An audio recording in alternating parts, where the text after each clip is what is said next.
el desenlace de la enfermedad. Una vez que hemos estudiado unos conceptos genéricos sobre cómo se desarrolla el ser humano y la asociación que hay de este desarrollo embrional con las distintas capas y prioridades que tiene el programa mental de supervivencia, con sus 3 leyes y factores psicológicos y biológicos que pueden afectar, tener una idea global, vamos a ver cómo comienza, qué ocurre, qué hay que empuja a que se desencadene la enfermedad. Y hay una serie de factores o condicionantes, como veis en la diapositiva en pantalla. Primero de todo, tenemos que entender que la enfermedad tiene un sentido biológico. Si me duele la cabeza, si tengo migraña, tiene que haber un sentido biológico a ese dolor. Claro, puede ser porque he recibido un traumatismo, un golpe. En este caso, en todo caso, habría que decodificar el golpe. Pero hay veces en que el golpe es fortuito, un accidente, una situación que no está condicionada por nosotros. Cierto, ok, decimos que no hacemos decodificación emocional cuando hay traumatismos y cuando hay intoxicación.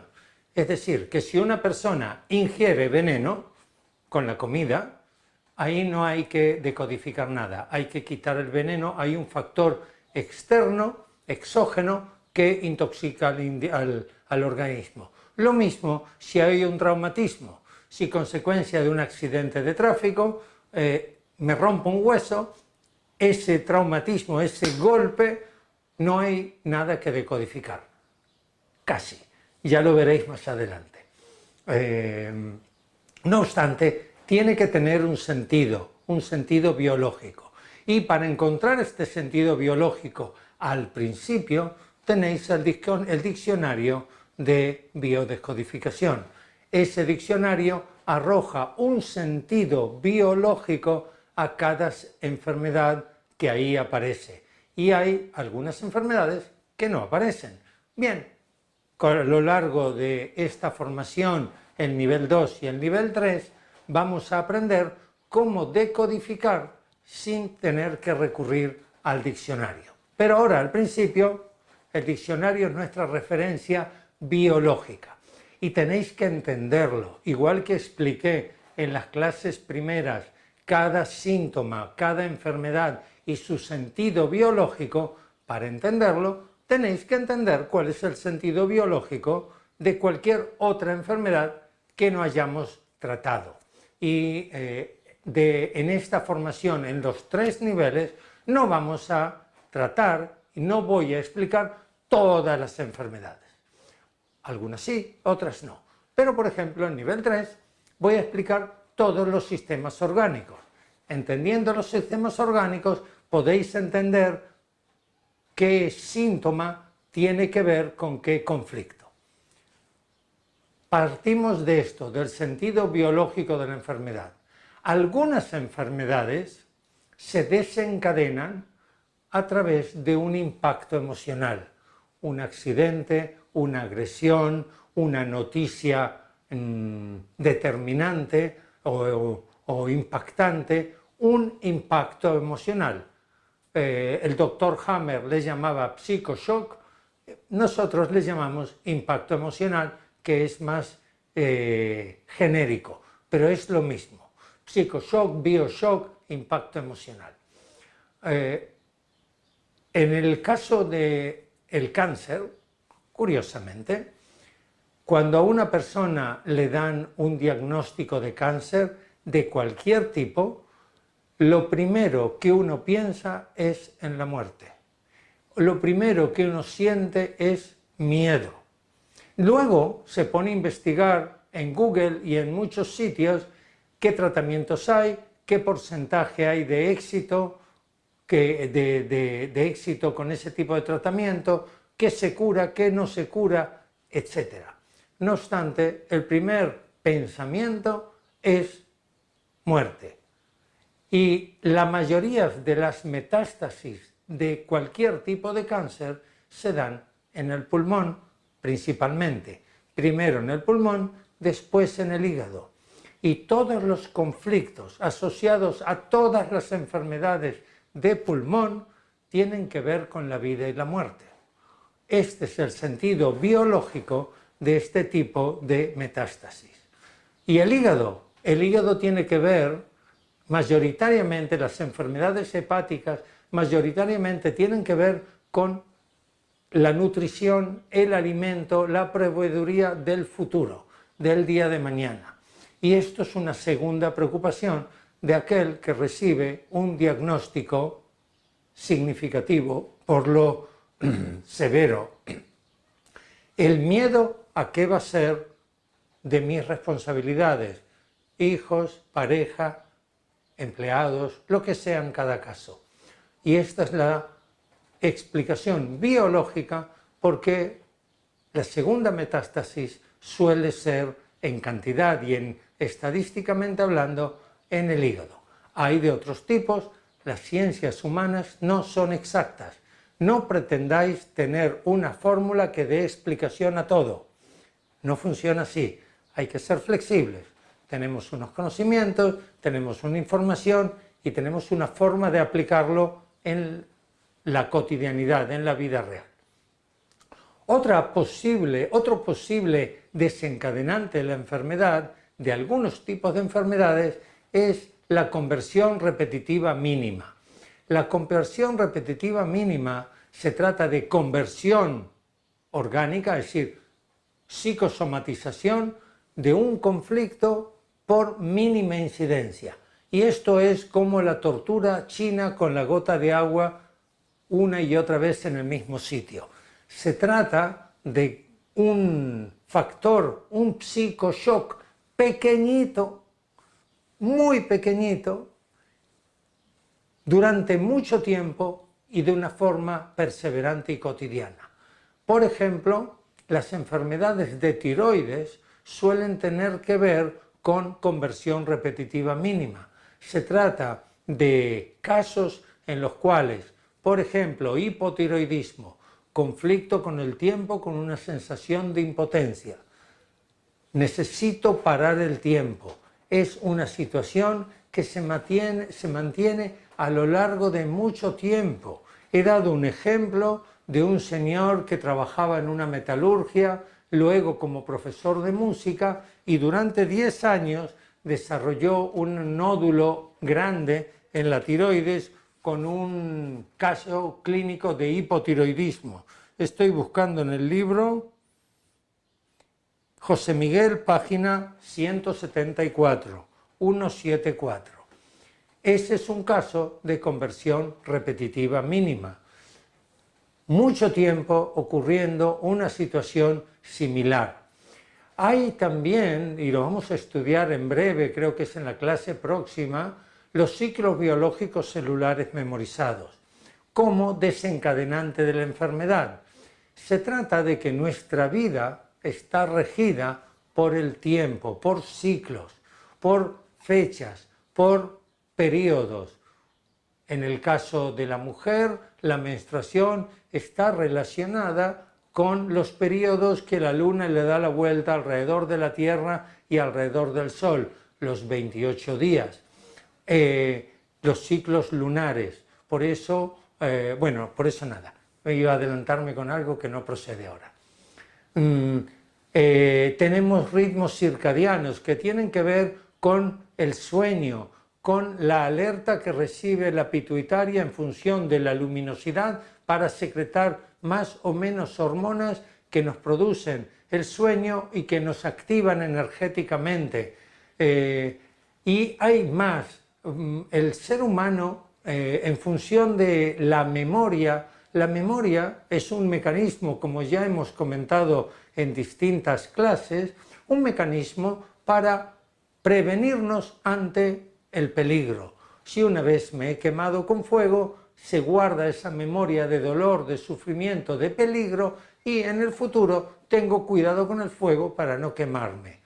Pues a veces se transforma en fobia, en miedo exasperado, y otras veces, como es habitual en todos nuestros registros de memoria es parte de nuestra experiencia de vida que nos sirve para cuidarnos, para protegernos, para no cruzar la calle si una vez casi nos atropella un vehículo y tener cuidado y mirar antes de cruzar, etcétera, etcétera.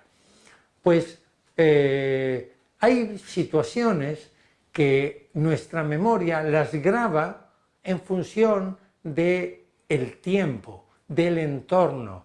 Conté el caso con la alergia de esta mujer cuando era niña brasilera y la experiencia en el entorno primaveral. Ese registro fue un registro fisiológico orgánico, pero hay registros en relación con un evento, la primavera, las navidades, el cumpleaños. Tuve una consultante que no podía celebrar su cumpleaños. Cada vez que llegaba la fecha de su cumpleaños se sentía muy mal. No es necesario celebrar el cumpleaños. Hay personas que no lo celebran, que no le dan mayor importancia a una fecha determinada que a otra. No hay ningún problema, no es necesario. No obstante, tener alergia, sentir rechazo a esa fecha ya sí es condicionante y ya sí es limitante. En este caso, esta persona adulta, cuando nació, registró nacimiento con rechazo, nacimiento con no me quieren. Su madre, prostituta, esquizofrénica, drogadicta, tener a esa criatura supuso un peligro para su propia existencia y no la quiso. De hecho, con 2 años y medio de edad, a esta mujer, cuando era una niña pequeña, el juez le quitó la tutela a la madre y se la otorgó a otra persona, una madre de adopción, una familia de adopción. Y esta mujer, adulta, siempre tuvo aversión, rechazo por su madre biológica. Nunca la llamó por el nombre, fue por el nombre, no la llamó como mamá, siempre la llamó por el nombre, vamos a llamarle María. María tal, María cual, y no mi madre tal o mi madre cual. Esta situación de rechazo a su propio nacimiento le llevó, en este caso, a tener una memoria anticumpleaños. En este caso era solamente una conducta, pero hay otros casos en los cuales en la fecha señalada, como acabo de comentar, un aniversario, una fiesta, una estación del año, el cuerpo reacciona somatizando. Y esto puede ser el desenlace de una conversión orgánica. Y vamos a estudiar también de que hay unos ciclos que se repiten. En mi caso, cuando era pequeño, alrededor de los 10-11 años, me corté aquí en la mano con un cristal. Estaba jugando, me corté. Era un domingo y entonces yo vivía en Argentina. Y como me corté, mi padre me llevó al ambulatorio, allí me dieron un punto y me dijeron que tenía que darme la antitetánica, la inyección antitetánica, que es una especie de vacuna para no contraer el tétanos. En aquella época en Argentina había que comprar la medicación en la farmacia y era el farmacéutico el que daba esa inyección. Era un domingo, íbamos a visitar a un familiar, fuimos a casa del familiar y allí buscamos la farmacia de guardia para que me den la inyección. Esa inyección que a mí me dieron, el farmacéutico se equivocó de dosis. Tenía que dar 1/10 de milímetro de prueba y ver si hay reacción alérgica y me dio 1 milímetro, 10 veces más. Y yo entonces era alérgico, pues me empecé a inflamar, se me inflamaron los labios, los ojos al tamaño que no veía, el oído apenas que oía y la boca y las vías respiratorias se estaban inflamando y me costaba respirar. Cuando llegué al hospital, según contó luego mi padre, mi corazón estaba a 200 pulsaciones por minuto y los médicos decían que si no hubiese sido un niño pequeño, el cuerpo hubiese colapsado y hubiese muerto. Ok, yo he vivido con 10 años y medio una experiencia de peligro de muerte y eso se quedó grabado. Y a los 21 años, justo el doble, tuve otra experiencia cercana a la muerte, y otra, y otra, y otra, hasta los 56. Fue cuando lo decodifiqué y encontré el desencadenante de esa última experiencia a los 56, donde viví un accidente que pudo haber derivado en la muerte, pero no llegó a la muerte, igual que la primera. Y eso es el desencadenante de una enfermedad. Por eso antes os decía que cuando recibimos un golpe, un accidente de tráfico y se nos rompe un hueso, normalmente no lo decodificamos casi. Este es el casi. Ya llegaremos a ello cuando lleguemos a la clase propiamente de los ciclos biológicos celulares memorizados, los CBSM. Y por último, pueden haber desencadenantes mixtos, un poco de cada. Por un lado, un ciclo biológico con un psicoshock con un poco de conversión repetitiva mínima. Esto es raro, no suele haber psicoshock y también CRM, pero es posible. Una mezcla, depende de cada caso. El psicoshock o impacto emocional tiene unas características. Estas características son inalterables, siempre ocurre así. Por un lado es un impacto es algo brusco, algo inesperado, algo que ocurre sin que nosotros estemos preparados para ello. Un psicoshock no es la muerte de un ser querido que tiene una enfermedad y cada vez está peor hasta que un día su cuerpo dice basta. Un psicoshock es la muerte de un ser querido inesperadamente, un accidente, un suicidio, etc. Eso puede ser un psicoshock por la brusquedad. La brusquedad puede ser un accidente, una demanda de Hacienda del fisco, una noticia impactante, una situación que no esperamos y nos sorprende por lo brusco y por lo violenta o impactante de ella. Impactante es lo segundo, puede tener que ver con la muerte, con la frustración, con la ignominia, con la infidelidad, con la mentira, con el dinero, con el sexo, con el trabajo, con la amistad. La lista es interminable. Tiene que ser vivido como un impacto y el único que valora si eso es un impacto o no es la persona. No lo podemos valorar mirando al otro. Yo no puedo determinar si tal situación tú la has vivido de manera impactante o no. Yo no puedo considerar que el hecho que te haya dejado tu pareja no es significativo y no es un psicoshock. Yo no sé cómo tú lo sientes. Yo no sé qué te pasó por dentro en el momento que el otro o la otra te dijo me voy, no quiero estar contigo. Algunos se lo toman a la ligera, otros se lo toman de una manera mucho más profunda. Yo no puedo valorar si la muerte de una mascota es impactante o no, en función de mis experiencias. No, cada uno lo vive diferente. Una persona vive la pérdida de una mascota con un proceso de duelo propiamente dicho, como si fuese un miembro más de la familia, y otro de manera muy pausada y tranquila. Y en unos días o en el mismo día pasó página. Es muy variable, solo la persona determina cuánto es de impactante tal experiencia. El psicoshock o el impacto emocional tiene que ser imprevisto, inesperado, no solo brusco que nos provoca una desestabilización, sino también tiene que ser de golpe, de repente, inesperado. Y aquí doy algunos ejemplos, como acabo de comentar, una noticia, un diagnóstico severo, una situación que cambia nuestra vida, un entorno que de repente se vuelve hostil, etcétera, etcétera, etcétera, hasta donde abarque vuestro conocimiento e imaginación. Un factor muy a considerar respecto al impacto emocional, al psicoshock, es que es vivido en aislamiento. la persona se lo traga, lo esconde, lo guarda y en el momento en que recibe ese psicoshock se siente solo, sola, aislado. Está vivido en aislamiento. Luego quizás lo comparte, pero en ese primer momento muy impactante.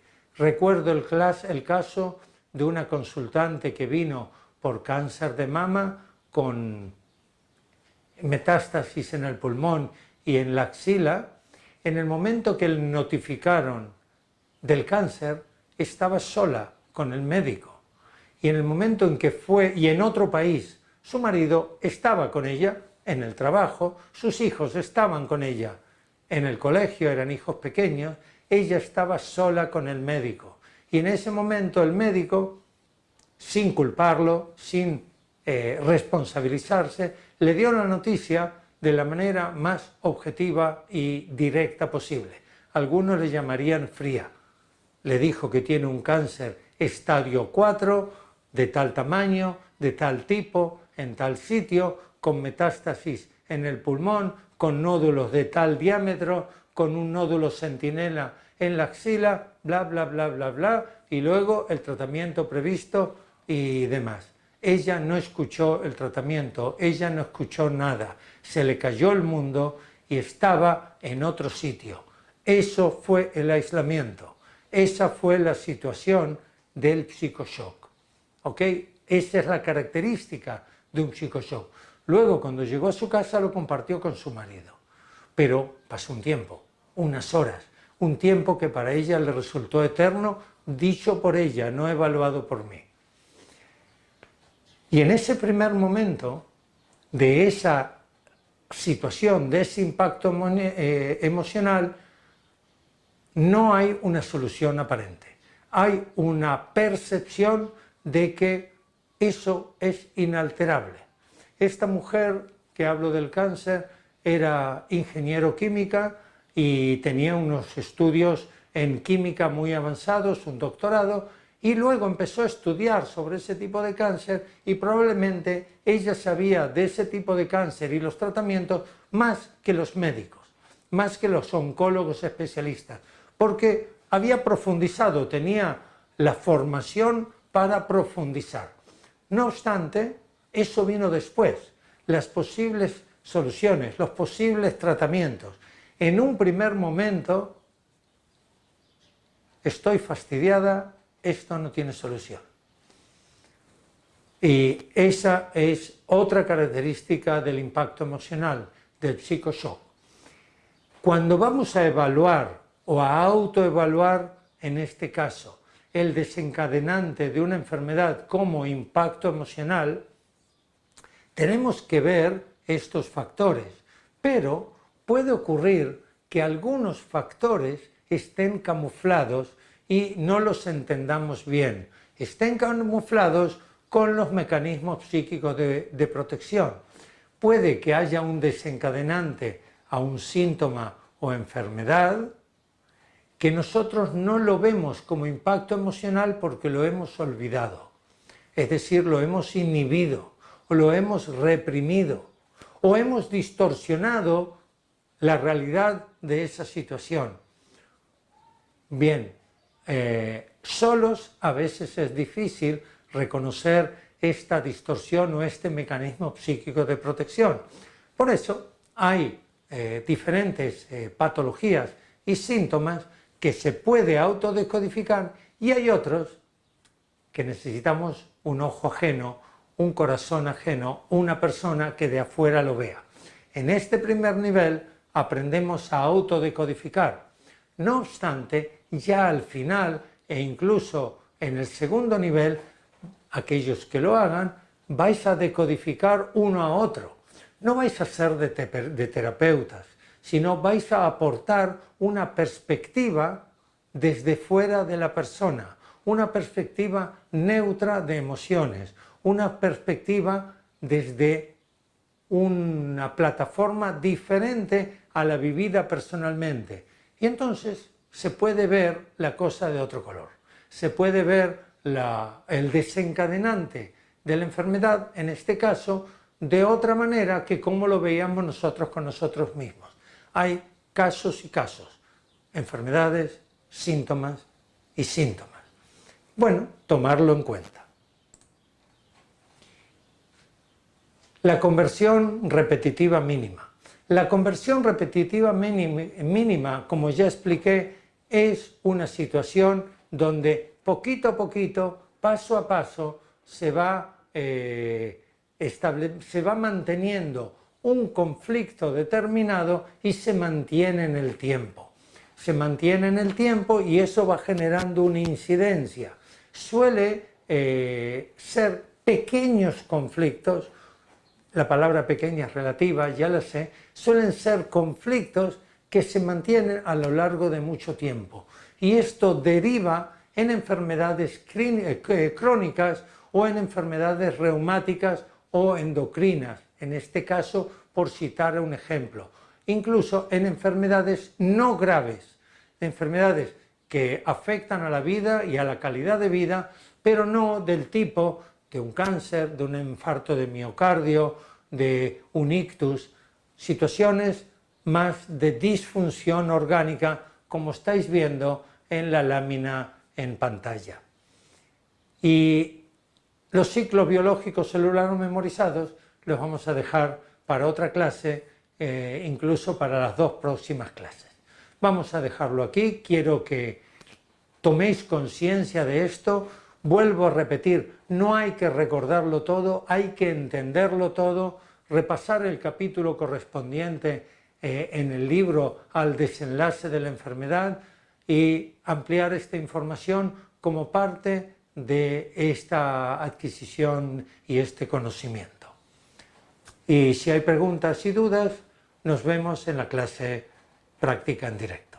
Adiós.